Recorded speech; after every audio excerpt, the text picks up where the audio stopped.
Or do you? Do you meditate? Behind the scenes at Longevity Now with David Wolfe.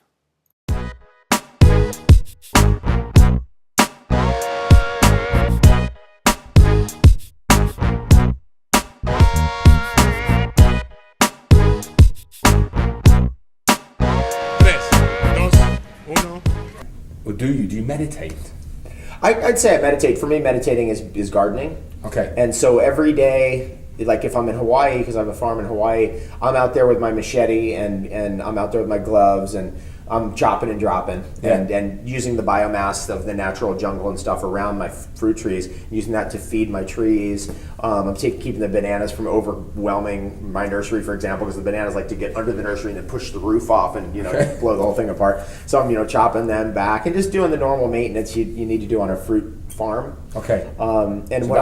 So that's my meditation. And then when I'm in Ontario, because it's in the summer you can really garden there like 24/7 because you have to, because you don't have the winter to do gardening. Yeah. So I'm out there at 3 a.m. I'm out there at 5 a.m. I'm out there at 7 a.m. You sleep? Yeah, well, a lot of times when I'm there, I actually like sleep an hour and then go out and then come back and work on the computer and then sleep 2 hours. And so I'm not in that 8 hours of sleep thing. I don't really, when I don't have other obligations that are in the 9 to 5 schedule, I don't have a normal sleep cycle. I just try to stay up sometimes for a couple days or just sleep 2 hours and then go out and work and then sleep a couple hours, go out and garden.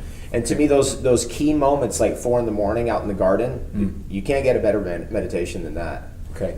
That's it for me. That's it. You're in the golden moment. There's a magic that goes on. I think you know what that's like. Somewhere in that 4 a.m. or something, 3:30. Yeah. There's something happens there. Yeah. Special. I just did Vipassana, and the wake up bell is 4 a.m. 4:30 start meditating, and at first I was just, this is ridiculous.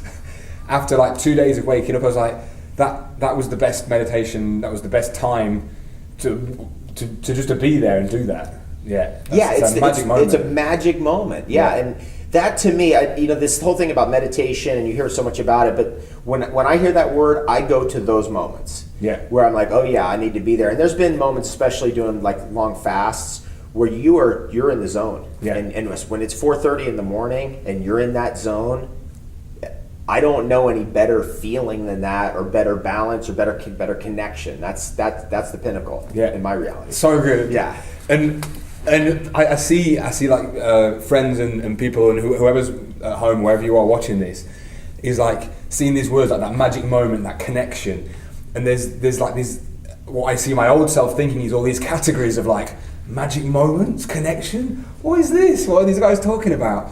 But we don't know until we experience that. We don't know as a human being, and as soon as we try and verbalize and put it intellectually, it changes it.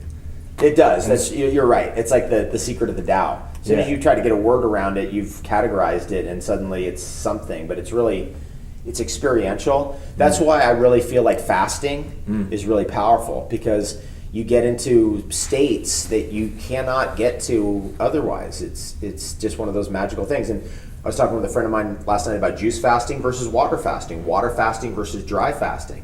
I've had experiences. I did a dry fast in Bali, 5.5 days.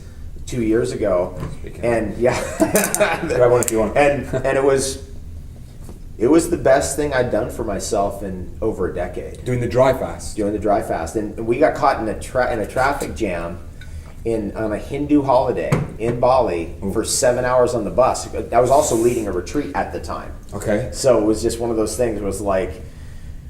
It was a rough situation. We're in a traffic jam, and I haven't been eating or drinking anything. There's nothing to do. But right at that moment, I clicked into the magic of it. Yeah. And all of a sudden, I was meditating there on the bus seat, and it hit levels. That was like some of the greatest meditation I've ever had in my whole life, right there. And it can only happen in those when you follow what the great teachers have taught us, like fasting, prayer, the magical moment, 4:30 in the morning. And so I've just kind of listened to those guys and been like, okay, let me try that. Give it a go. Yeah, and then it's what the feeling that occurs inside is actually unnameable. Yeah.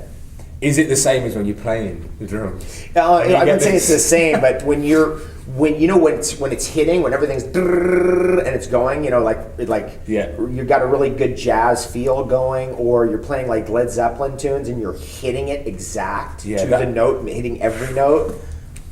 That's pretty good. That's pretty magic. Yeah. Cool. How are we doing for time? If you liked this, and even if you didn't, follow @RichEats on Instagram, Facebook, and Twitter.